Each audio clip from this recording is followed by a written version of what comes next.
Bonjour à tous, à toutes.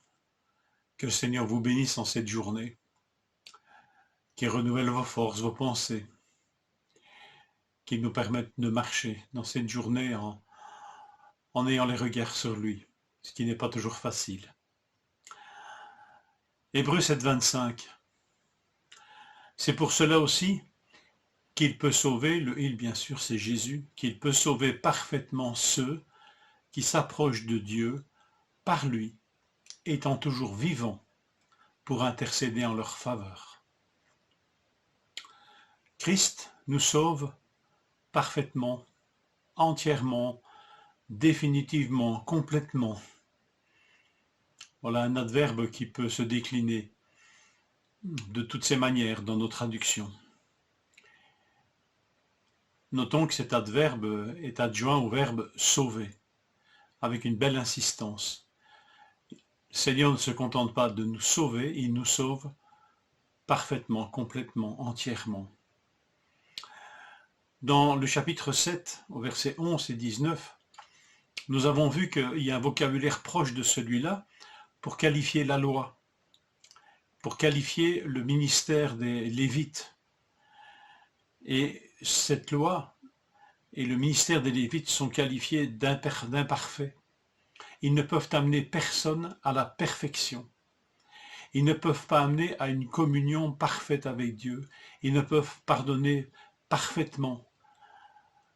La loi ne peut rendre personne parfait. C'est vraiment une vérité abondamment soulignée aussi dans l'Épître aux Hébreux. En opposition, le ministère du souverain prêtre, Jésus, nous sauve parfaitement. Hébreux 10, 14, car par une seule offrande, Jésus a amené à la perfection, pour toujours, ceux qui sont sanctifiés. Amené à la perfection pour toujours. Il nous sauve parfaitement. Accès parfait au Père. Pardon parfait accordé pour les péchés. Appel parfait au service. Puisque finalement, c'est l'apôtre Pierre qui nous rappellera que nous sommes une nation sainte, un royaume de prêtres pour Dieu. Nous marchons à la suite du souverain prêtre. Et lui, qui a rempli parfaitement son appel, nous appelle à sa suite. Il ne manque rien à notre salut. Rien, absolument rien. Ce salut est parfait et permanent. Le souverain prêtre est vivant pour l'éternité. Vous avez souligné ici dans le texte, parce qu'il est toujours vivant. Et on l'oppose au prêtre qui dans l'Ancien Testament était mortel, bien sûr. Rien n'était permanent. Aucun ministère ne l'était. L'efficacité d'aucun ministère n'avait cette permanence. Mais le souverain prêtre qui est vivant pour toujours a un ministère qui est toujours efficace en tout temps et pour toujours. Il est toujours vivant pour intercéder pour quiconque s'approche de Dieu par lui. Tout pécheur repentant, en toute époque, depuis que Christ a accompli ce qu'il a accompli, il reçoit, par l'intercession de Jésus, un salut parfait et une communion parfaite avec Dieu par Jésus. Tout chrétien, tout disciple est sauvé parfaitement, mais il vit dans la dépendance quotidienne de celui qui intercède pour lui. Je lis ceci à propos de notre propre capacité à pécher, bien que sauvé.